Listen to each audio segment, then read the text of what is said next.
नमस्कार दोस्तों, मैं इंजीनियर अंशराज मधुकर आपका अपनी सच्चाई मिस्टर लवर के चैनल के अंदर आपका बहुत बहुत हार्दिक स्वागत करता हूं।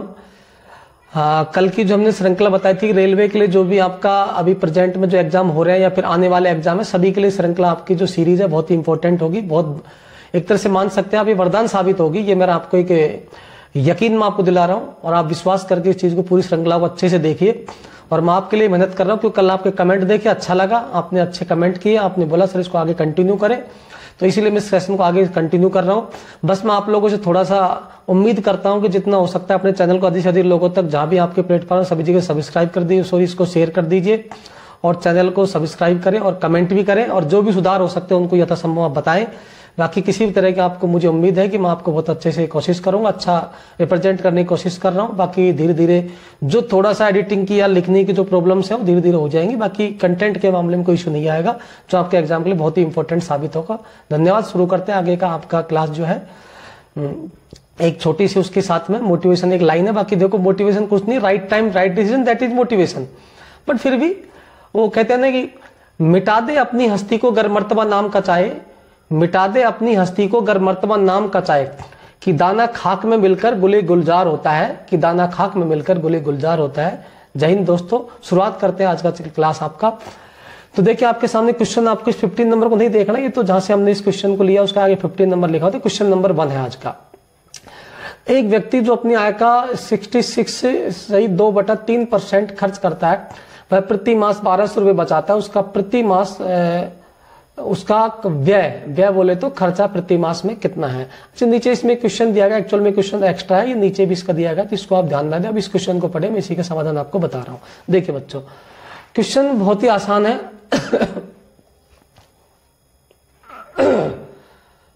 आपके सामने दिख भी रहा है। देखिए सबसे पहली बात तो एक बच्चों आप इस चीज को समझते हैं और हम लोग जानते भी हैं। देखिए ये चीज हमें पता है कि जो आय होती है ना बच्चों, आप जिंदगी में जो भी कुछ कमाते हो उसके केवल 2 ही तरीके हैं। मतलब आय को आप 2 जगह डिवाइड कर सकते हो। एक तो आय में से आप कुछ कमाते हैं तो इसमें से कुछ खर्च कर सकते हैं और कुछ बचत कर सकते हैं। इसके अलावा मुझे बताओ आय का कोई अल्टरनेट होता है तो आप मुझे बताइए। नहीं होगा।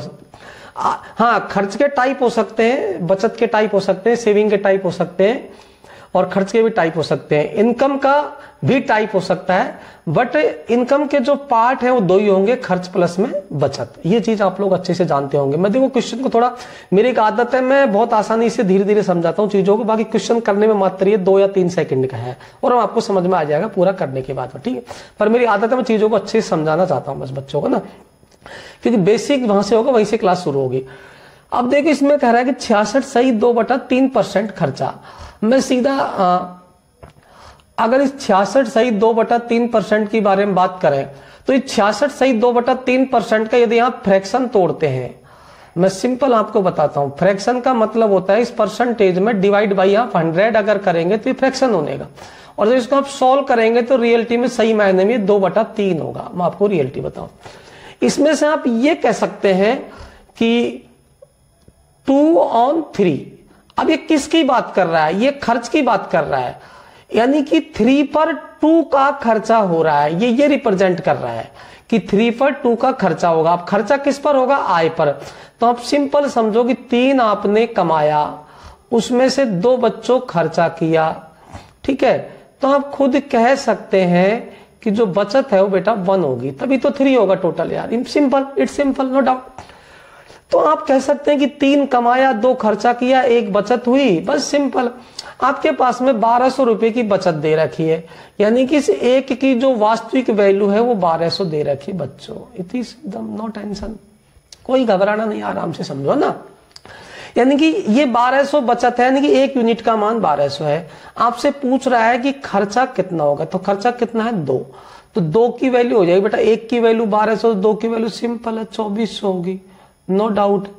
अगर आपके सामने अगर आपसे आय पूछता तो ये 3 से मल्टीप्लाई कर दे 1200 कितना 3600। आपसे पूछ रहा है खर्चा तो कितना होगा 2400। तो बस बच्चा इसका राइट आंसर कितना होगा 2400। ठीक है, शायद उम्मीद करता हूं समझ में आ गया होगा। नहीं तो कोई दिक्कत हो तो कमेंट के अंदर बताना, आगे मैं और कोशिश करूंगा अगली क्लास में। चलो नेक्स्ट क्वेश्चन पर हम चलते हैं। ये नेक्स्ट क्वेश्चन बच्चों आपके सामने है स्क्रीन पर। आपको दिया गया है a प्लस बी का 15% equal to a minus B का 25% हो तो b का कितने परसेंट a के बराबर है। अब देखो इस क्वेश्चन में दो तीन चीजों की मिक्सिंग हुई है, रेशियो भी इसमें मिक्स है, परसेंटेज भी है इसमें, रेशियो परसेंटेज दोनों चीजें इसमें मिक्स है, और इन दोनों चीजों के हिसाब से आपको क्वेश्चन को सोल्व करना है। ठीक है, इस क्वेश्चन को सोल्व करने के लिए मैं आपको एक चीज बताता हूं। सबसे पहले तो कहीं आपके पास ऐसा लिखा हो कि x गुणा 15, ध्यान से समझना, मैं एक एग्जांपल दे रहा हूं, बराबर y गुणा 16, ऐसा कहीं लिखा हो। अगर आप इसको देखो बच्चा, थोड़ा सा कोशिश करें कि ये y को इधर ले आए तो डिवाइड बाई हो जाएगा, और इधर हो जाएगा, ये 16 रह जाएगा, और नीचे इसके ये 15 आ जाएगा। बस यही एक रेशियो होता है x बटा y। इसको हम x अनुपात y भी कह सकते हैं, यानी कि 16:15। इससे हम क्या प्रूव कर पा रहे हैं, देखो बात को समझना, कि जो x के साथ में मल्टीप्लाई है वो हमारा आ गया y के साथ में नीचे, मतलब रेशियो में, और जो y के साथ मल्टीप्लाई था वो आ गया x के नीचे। ये हम इससे आगे से हम शॉर्टकट निकाल सकते हैं इस तरीके से, और कुछ नहीं है बस मेरा। अब देखिए आपके पास में ये दे रखा है a प्लस बी का 15%, का को हम गुणा ही बोले तो कोई ज्यादा दिक्कत नहीं है, गुणा 15% बोल दे कोई दिक्कत नहीं है, बराबर हमें दे रखा है a माइनस बी का मतलब वही गुणा कितना हो गया 25%। आप सिंपल समझे बच्चों, इस a प्लस बी को मान लीजिए आप कितना x मान लो, इसको y मान लो। अब मैं अगर सिंपल इनका रेशो बनाता हूं कि a plus B ratio a minus B, इस वाले तरीके से फॉलो करना बात को, जो मैं समझाना चाह रहा हूं कि जो x के नीचे y के साथ वाला आया तो a प्लस बी के नीचे किसके साथ वाला आएगा, a माइनस बी के साथ वाला, मतलब 25 आएगा। ये लो बच्चों, और a माइनस बी के साथ में कौन आएगा, जो a प्लस बी के साथ में इंटू है मल्टा 15%। यहाँ फ्रैक्शन मत करना, क्योंकि रेशियो में तो आप बटा 100 दोनों तरफ करोगे 100 तो वो दोनों कैंसिल हो जाएगा, तो कोई इश्यू नहीं है। अब ये आपका रेशियो हो गया कि 25:15। आप कह सकते हैं कि a प्लस बी का मान 25 है तो a माइनस बी का मान 15 है। ठीक है, इसको चाहे तो आप छोटा सा और आगे तोड़ सकते हैं, मतलब रेशियो को अलगा करना चाहे कर सकते हैं कि 25 5 से मल्टीप्लाई किया 5 या 15, यानी कि ये हो गया 5:3। अब आपके पास मैं यहां से थोड़ा सा चीज और समझाता हूं। मान लीजिए x प्लस वाई या a प्लस बी का मान 5 है, a माइनस बी का मान 3 है। आपको इसमें से a और b की वैल्यू फाइंड आउट करनी है। मैं सीधा कर रहा हूं, जैसे कोई दो इक्वेशन है, देखो मन चीजों को समझना पड़ेगा, क्वेश्चन आसान है। आपके पास में एक दे रखा है a plus B equal to दिया हुआ है जैसे 5, और a minus B equal to दिया हुआ है 3। अगर आपको a और b की वैल्यू फाइंड आउट करनी हो तो पहले हम कहते हैं भाई दोनों इक्वेशनों को ऐड कर दो, तो दोनों को ऐड करेंगे तो ये हो जाएगा, इक्वेशन 1 और 2 को ऐड करेंगे तो ये हो जाएगा बच्चों, ये दोनों कैंसिल हो जाएंगे ऐड करने पर, प्लस माइनस, तो ये 2a इक्वल टू 5 और 3 8, तो a बराबर हो जाएगा 8/2 बोले तो 4। b की वैल्यू निकालनी होगी तो एक में से 2 को घटा देंगे, 5 में से 3 का 2 है ना, और ये 2b हो जाएगा, मतलब घटाएंगे तो ये दोनों जुड़ जाएंगे, प्लस कट जाएगा, तो b बराबर 5 में से 3 का 2 और 2 में 2b बराबर 2, तो b बराबर 2/2 यानी कि 1 हो गया। तो यानी कि ये आप सिंपल निकाल सकते हैं कि दोनों को जोड़े 5 और 3 को 8 का आधा होगा 4, ये हो जाएगा किसका मान, a का, सिंपल। और 5 में से 3 घटाओ कितना होगा 2, और 2 में 2 का भाग लगाएंगे मतलब आधा करेंगे तो 1, ये सिंपल आप 4:1 निकाल देंगे। बस एक तो ये चीज थोड़ी सी समझनी है, पकड़नी, इसमें अगर कोई भी डाउट हो तो आप मुझे बताना, मैं फिर कोशिश करूंगा, बाकी ऐसी दिक्कत मैंने छोड़ी नहीं है। अब देखो, अब हमसे यही तो पूछ रहा है कि b का कितना परसेंट a है, मतलब ये कह रहा है कि 1 का 4 कितना परसेंट है। ये मैंने आपको कल जो सेकंड कंडीशन बताई थी ना कि 1 का 4 कितना परसेंट है, आप इसको ऐसा समझे कि 1 का 4 कितना परसेंट है। मैं सिंपल कहता हूं, तुलना हो रही है 4 की 1 से, यानी कि अगर मैं कहूं कि b के पास 1 है तो a के पास 4 रुपए है, यानी कि सिंपल कहेंगे सब b से 4 गुना है a, और अपने आप में जिससे तुलना होती है उसको 100 मान लो सिंपल, तो हम कहेंगे सर बी अगर 100% है तो एक का मान 100% होगा। सिंपल, मैं सिंपल बात कर रहा हूं। एक का मान 100% हो तो 4 गुना है तो कितना परसेंट होगा? 400%। It is no tension. कल वाली बात अगर लगाते हैं तो इसको हम ऐसा बोल सकते हैं कि फॉर ऑन वन, यानी कि जिसके पास 1 है, जैसे कई बार ऐसा होता है आदमी कमाता है 1 है 4 खर्चा करता है, कि 1 है उसके पास में, उसमें से 4 उसने 100 गुना खर्चा कर दिया, यानी कि 1 पर 4 ना, तो 4/1 इंटू 100 तो कितना होगा? 400%। तो दोनों बातें शायद आपको समझ में आई होंगी।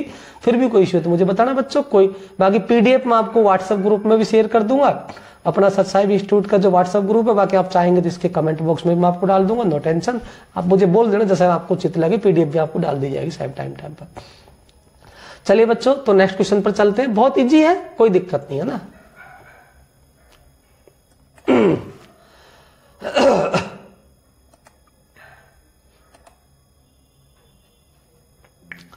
अब ये है आपका क्वेश्चन नंबर 3 क्वेश्चन नंबर, ठीक है। सेम अभी जो पिछला किया है उसी पैटर्न का है बच्चों। मैंने एक साथ, ताकि आप इसको सोल्व कर पाए, मैंने सेम पैटर्न क्वेश्चन दिया है। x माइनस वाई का 50%, मैंने बोला इसका रेशियो बनाओ। सिंपल, आप सीख गए, अब आपको इतना मेहनत नहीं लगेगी। x प्लस वाई के साथ में क्या है बच्चों? 30। इसको किसके साथ लिख दो? x माइनस वाई के साथ, रेशियो बन जाएगा। मैंने बोला आसान है। x प्लस वाई के साथ में x माइनस वाई की वैल्यू कितनी है? 50। ये लो। अब आपको अगर x की वैल्यू निकालनी है, x और y की वैल्यू, मैं दोनों को रेशियो निकाल रहा हूं ना, रेशियो ग्रुप में कह सकते हैं। चाहे इसको छोटा कर लो, नहीं भी करो तो कोई इश्यू नहीं है। चाहे आप चाहो तो इसको छोटा कर सकते हो, 0 0 कैंसिल कर दो। ये लो, ये लो, तो ये होगा 3 और 5, है ना। तो x माइनस वाई का मान 3 हो गया और x प्लस वाई का मान 5 हो गया। दोनों को जोड़ेंगे, 3 और 5 8। यानी कभी भी जब भी एक x प्लस वाई की वैल्यू, एक x माइनस वाई की वैल्यू, एक प्लस बी माइनस बी, कोई भी दो चीजों की वैल्यू इक्वेशन में ऐड और सब्ट्रैक्ट, तो बड़ी संख्या दोनों को ऐड करके 2 का भाग लगा दो, वो आपका निकल जाएगा। छोटी संख्या दोनों को सब्ट्रैक्ट करके 2 का भाग लगा दो। तो 5 और 3 को ऐड किया, 8 8 का आधा कितना हो गया? 4। ये x हो गया। सेम पुरानी वाली चीज है वैसे तो। 5 में 3 का 2, 2 का आधा हो गया 1। ये लो। अब उल्टा पूछ रहा है कि x का कितना परसेंट y है, यानी कि 4 का कितना परसेंट y। अब आप समझो दो उल्टा, वहां पहले ये था, इसका ये पूछ रहा है, ये इसका 4 गुना था, अब ये इसका 1/4 है बच्चों। आप समझ रहे हो ना, 4 ये है तो ये 1 है, तो 1/4 हुआ ना। 1/4 मतलब ये अगर 100% है तो कितना होगा? 25% होगा।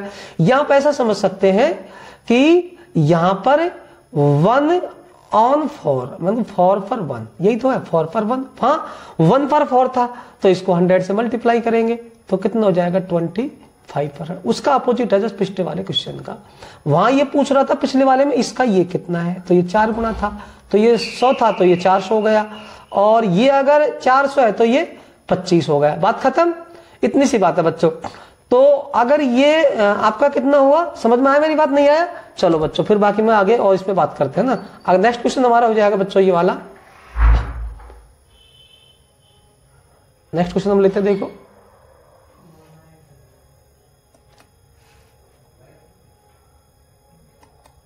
नेक्स्ट क्वेश्चन ये है बच्चों ना, ये देखिए, अगर कोई इश्यू तो मुझे बताना, ठीक है। अभी नेक्स्ट क्वेश्चन आपका है 20।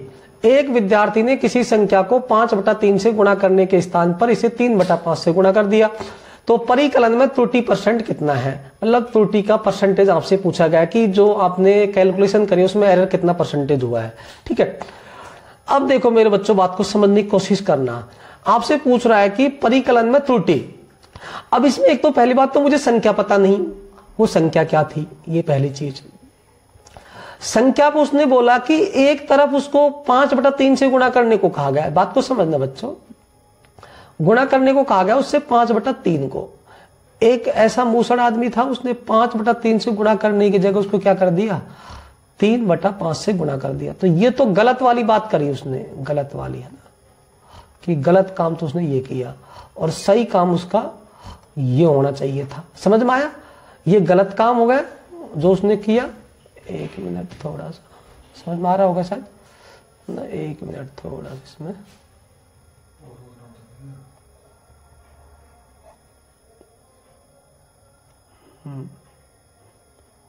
ये गलत था ना, ये गलत हो गया बच्चों, ठीक है, और ये सही। अब हमारे पास सबसे बड़ा सवाल है कि परसेंटेज तो बाद में त्रुटि करेंगे, सही और गलत में कितना परसेंट गलत हुआ। सबसे पहला सवाल है कि संख्या क्या है।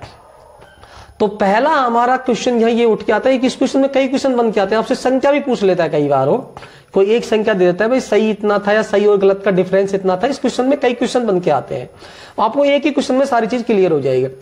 अब सबसे पहली चीज तो चाहे आपको संख्या पूछे, चाहे डिफरेंट दे, चाहे त्रुटि पूछे, आपको सबसे पहले संख्या इमेजिन करनी है।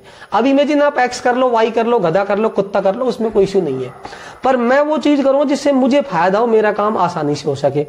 तो मुझे एक चीज बताओ, जो आप संख्या यहां मानेंगे उसको इससे भी गुणा करना है, इससे भी गुणा करना है, यानी कि उसको गुणा करो तो संख्या ऐसे हो 3 से भी कैंसिल हो जाए जो गुणा करेंगे वो, और 5 से भी। इट मीन्स वो ऐसी संख्या 3 और 5 का एलसीएम, तो 3 और 5 का एलसीएम 15 मान लो, नहीं जी हो गया लो काम यार, क्योंकि 15 को इससे गुणा करेंगे ना तो 3 से 15 कट जाएगा, ये लो 3 से 15 कट गया 5 बार, है ना।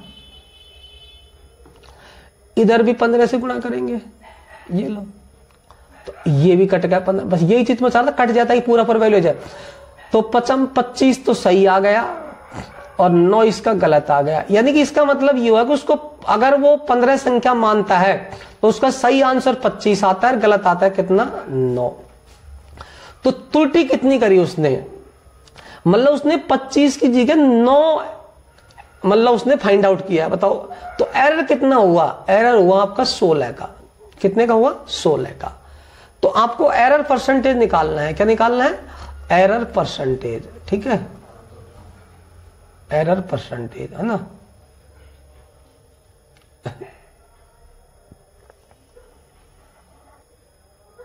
एरर परसेंटेज,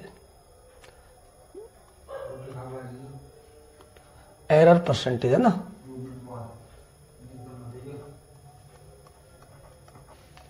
एरर परसेंटेज 16 की एरर हुई बच्चों, किस पर हुई 25 पर। सवाल है कि सही पर होगा एरर, गलत पर नहीं होगा। इंटू कर देंगे 100, ये है ना। 25 को 100 से कैंसिल किया 4 बार, तो 16 ये अलग है बच्चों, ये मन बीच का वाला ना, ये 16 अलग। तो 16 इंटू 4 किया कितना होगा 64%, ये लो, ये इसका राइट आंसर बच्चों। तो इसमें दे भी रखा option number D, very good. चलो बच्चों अब नेक्स्ट क्वेश्चन पे मैं चलता हूँ, शायद बात समझ में आई होगी, मुझे उम्मीद है, उम्मीद करता हूँ समझ में आई होगी बात। क्वेश्चन नेक्स्ट आपका है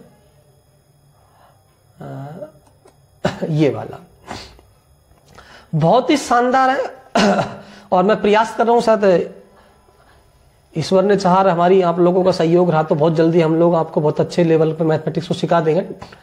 और बस थोड़ा सा कि आप लोगों को सहयोग यही करना है, बस मुझे आपसे कोई पैसा नहीं चाहिए, दान दक्षिणा, बस ये कि आप लोग शेयर कर दीजिए अधिक से अधिक लोगों तक, बस ये ना।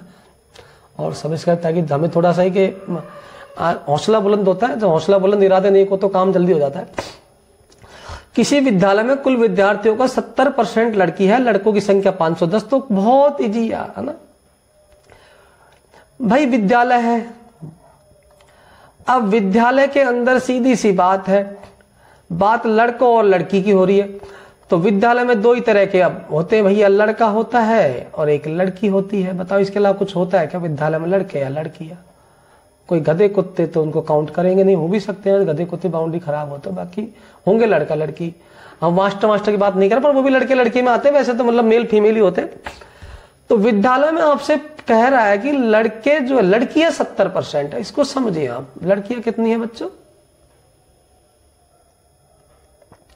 तो सिंपल है कि टोटल दुनिया में कोई भी चीज 100% होती है, ये लो, लड़की 70% तो लड़का 30%, यार बात खत्म हुई ना। तो आपसे कहा कि लड़कों की संख्या 510 है। अब आप इसको देखो, सिंपल है, इसको रेशो बोल सकते, थोड़ा इजी हो जाएगा। बाकी आप ऐसे, लड़की की संख्या आपके पास 510 है, यानी कि 30% जो लड़के हैं ना उसकी वैल्यू है 510। अब आप खुद समझदार हैं, 30 को किससे गुणा करें ताकि 510 आ जाए, यानी कि आप किससे मल्टीप्लाई करोगे इसको 17 से, चाहे करके देख लो।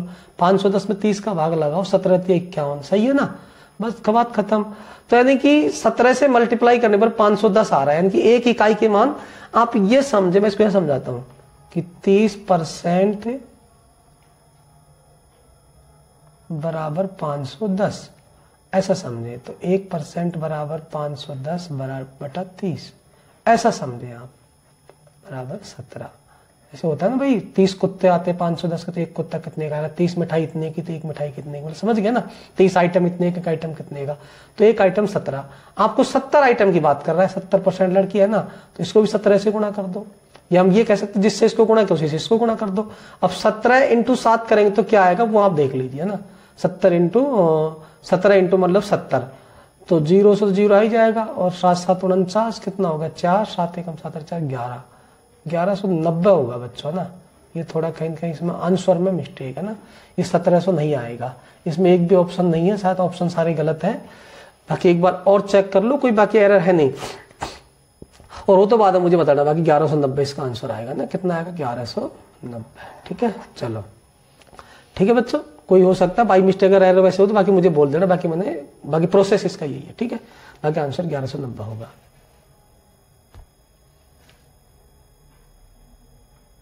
अच्छा सॉरी यार, यहाँ आगे हमने पूरा नहीं पढ़ा ना क्वेश्चन, ये आपसे पूछ क्या रहा है, कुल विद्यार्थी पूछ रहा है ना, सॉरी ये, हाँ ओके ओके ओके, आपसे कुल विद्यार्थी पूछ रहा है बेटा, सॉरी है ना। तो ये तो किसकी संख्या होगी बच्चों, लड़कों की। आपसे पूछ रहा है क्या बच्चों, ये कुल विद्यार्थी पूछ, हम सवाल पूरा नहीं पढ़ रहे ना, आगे पूरा हल करें, 100% पूछ रहा है, तो इसको किससे गुणा कर दो, ये लो कोई ज्यादा टफ है, 17 से गुणा कर दो, तो कितना हो जाएगा 1700 हो जाएगा, ये लो। तो कोई बात नहीं, अगर कुल विद्यार्थी पूछे 1700 ठीक है, अगर लड़के पूछते हैं तो 1190 ठीक है, लड़के उसने दे ही रखी है। चलो ओके, कोई भी पूछ सकता है, क्वेश्चन में कई क्वेश्चन बन सकते हैं, ठीक है, नो डाउट। अब हम बात करते हैं बच्चों नेक्स्ट क्वेश्चन 6 नंबर। देखो बहुत ही शानदार क्वेश्चन है, और अभी रेलवे का भी एलपी के पेपर उसके अंदर इस तरह क्वेश्चन फिर मिला, हमेशा मिलता है ऐसा क्वेश्चन। ये आपका क्वेश्चन है, एक चुनाव में 2 उम्मीदवार थे, सिंपल सी बात है, चुनाव में 2 उम्मीदवार हैं तो हार जीत दोनों को होगी, और हमेशा मैं आपसे बार बार टोटल 100 हो गए, ये लो 38 एक को मिल गए बच्चों, तो दूसरे को कितने मिलेंगे, 100 में से 38 घटा दो ना, कितना हो गया, मतलब 62% है ना, ये लो 62 8 70 30 है ना। अब इनके दोनों का डिफरेंट कितना है वो भी देख लो, है ना। पराजित होगा तो कितने मतों से पराजित होगा, 62 और 38 का अंतर कितना होता है बच्चों, 62 38 का अंतर कितना होगा, 12 में से 8 गया तो कितना हो गया, ये 4 है ना, और 5 में से कितना होगा 2, ठीक है, 24% हो गया बच्चों, कितना हो गया 24, ठीक है। हाँ, यानी कि 24% से ये पराजित हो गया, इधर बोलेंगे तो पराजित, इधर बोले तो विजय, डिफरेंट 24% है। अब ये कह रहा है कि 24% जो पराजित हुआ है ना जितने वोटों से, उनकी संख्या 7200 है, वो खुद बोल रहा है 7200 मतों से पराजित हो गया, यानी कि 24% की वैल्यू 7200 है, तो 1% की वैल्यू हो जाएगी 7200, और डिवाइड बाई कितने होगा 24, और यानी कि 24 जब डिवाइड करेंगे तो 24 24 या 72 कितना होगा 300। आपसे पूछ रहा है कुल मतों की संख्या, तो कुल मत कितने बच्चे 100%, तो 100% का मतलब होगा 301 की वैल्यू है, तो 100 की वैल्यू इसको 100 से गुणा कर दो यार, तो ये हो जाएगा 300 इंटू 1000, मतलब ये हो जाएगा 30,000 मत, तो टोटल मत कितने हो गए आपके 30,000। समझ में आया बच्चों। चलो प्यारे बच्चों, तो आगे चलते हैं, फिर लास्ट क्वेश्चन आज का, और बहुत ही शानदार और जानदार क्वेश्चन है। देखिए आज मैं इसको समझाता हूं, बहुत ही गजब क्वेश्चन है, लास्ट तक जरूर हमेशा वीडियो देखना है। इस क्वेश्चन के अंदर बोला गया बच्चों, जूस की सप्लाई है ना, जूस की सप्लाई 35 दिन तक चलती है। ये देखो बहुत अच्छा क्वेश्चन है, यदि उसका प्रयोग 40% बढ़ जाता है, बीच थोड़ा सा कटा हुआ है, 40% क्या होता है इसका प्रयोग, मतलब बढ़ जाता है ना, तो जूस की उतनी मात्रा कितने दिन तक चलेगी। मैं देखो सिंपल बताता हूं, पहली बात तो जूस इसमें जितना हम पहले पी रहे थे उतना ही आज पी रहे हैं, तो जूस की क्वांटिटी में कोई परिवर्तन नहीं हो रहा। यहां जो परिवर्तन हो रहा है वो समय में हो रहा है, कि जूस तो वही है, पहले 35 दिन चलता था, अब बताओ कितने दिन चलेगा, बस उसमें, और उसको जूस पीने की कैपेसिटी बढ़ गई 40%। तो आप इस पे फोकस करो कि जो 40% है ना, इसका फ्रैक्शन बनाओ, सिंपल देखो 40/100, मैं आपको इजी समझाता हूं, तो ये हो गया 2 दूनी 4, 2 पंच 10, 2/5 है। आप इतना बोलो कि फॉर एग्जाम्पल पहले अगर मैं 5 गिलास जूस पीता एक दिन में, है ना, ये पर डे खपत हो गई जूस की गिलास की, ऐसा मान लो कि इफिशियंसी है, क्षमता है, मान लो पर डे पहले 5 गिलास था, अब ये इंक्रीमेंट की बात ही तो हो रही है, 40% बढ़ जाता है, तो बढ़ का मतलब प्लस समझो इस चीज को, ये इंक्रीमेंट हो रहा है, 40% बढ़ गया, यानी कि कोई चीज पहले 5 थी तो बाद में वो 5 पर कितना इंक्रीमेंट होगा, 2, क्योंकि 5 का 40% ही होगा बच्चों, इसका मतलब यही होता है कि 5 का 40% 2 है, 5 पर 2 है, 5 का 40% 2 है, यानी कि 5 का 40%, अगर पूरी आपने पहले जूस 5 गिलास मानी तो 2 गिलास बढ़ गए, यानी कि 5 गिलास का 40% 2 गिलास, इट मीन्स 2 गिलास आपका बढ़ गया, है ना, या 40% का मतलब हो गया 5 पर 2 का इंक्रीमेंट हुआ, डिक्रीमेंट होता 2 गिलास कम हो जाते, तो 5 पर 2 गिलास बढ़े मतलब 7 गिलास पर डे। पहले जब आप 5 गिलास पीते थे तो ये गिलास आपका जो टोटल टाइम चलता था वो चलता था 35 दिन। अब हमसे पूछ रहा है कि अब बताओ अब कितने दिन चलेगा, तो सिंपल बात है, अगर पहले 5 पर डे 5 गिलास के हिसाब से 35 दिन चलता, टोटल गिलास इनका गुणनफल हो जाएगा, और अब ये 7 गिलास पर डे के हिसाब से जो दिन है उससे गुणा करेंगे तो वो भी उनके बराबर ही तो होगा, क्योंकि जितने टोटल गिलास इससे आएंगे उतने टोटल गिलास इससे आएंगे, क्योंकि जूस की मात्रा बराबर है। मैं आपको समझा रहा हूं, बाकी क्वेश्चन टफ नहीं है, क्योंकि मेरा आदत है 0 से समझाना, तो इनका गुणनफल इसके बराबर होगा। अब चाहे तो हम सिंपल ये कह सकते हैं 5 गुणा 35 बराबर 7 गुणा x, यहां से भी डायरेक्ट काट सकते हैं, 7 से 35 25 आ जाएगा, 25। मैं पूरा समझा देता हूं कि 5 गुणा 35 बराबर हो जाएगा बच्चों 7 गुणा 8 x, यानी कि कितने दिन चलेगा ना, कितना टाइम चलेगा, तो इस x की वैल्यू चाहिए, तो आप इसको कह सकते हैं सर 5 गुणा 35 डिवाइड बाई 7 इक्वल टू हो गया x, तो ये हो जाएगा 5 से। हालांकि देखो प्रैक्टिकल एग्जाम में आपको थोड़ा जल्दी करना है, पर यहाँ आप आराम से समझिए, कोई दिक्कत हो तो मुझे बताइए, प्रैक्टिस में एक परफेक्ट। देखो बच्चा कभी भी जब साइकिल चलाता है शुरू में कैंची में चलाता है, एकदम से नहीं चलाता, बाद में फिर धीरे धीरे उसको हैबिट वो पूरा सीट पर चढ़ता है, फिर स्पीड चलाता है, कोई दिक्कत नहीं है ना, तो शुरू में थोड़ा कैंची मार चलाओ, तसल्ली चीजों को सीखो, ठीक है, फिर धीरे धीरे आप स्पीड में चलेंगे, हम भी स्पीड में आप भी स्पीड में, ठीक है बच्चों। तो इसका आंसर कितना हो जाएगा, 25 दिन आपका आंसर इसका हो जाएगा। चलो आज के लिए इतना ही बहुत है, और बहुत बहुत धन्यवाद आपका, मिलते हैं आपसे नेक्स्ट सेशन में, और इसी के साथ जय हिंद दोस्तों, जय भारत, थैंक यू आपका सपोर्ट और आपके इतना सहयोग करने के लिए।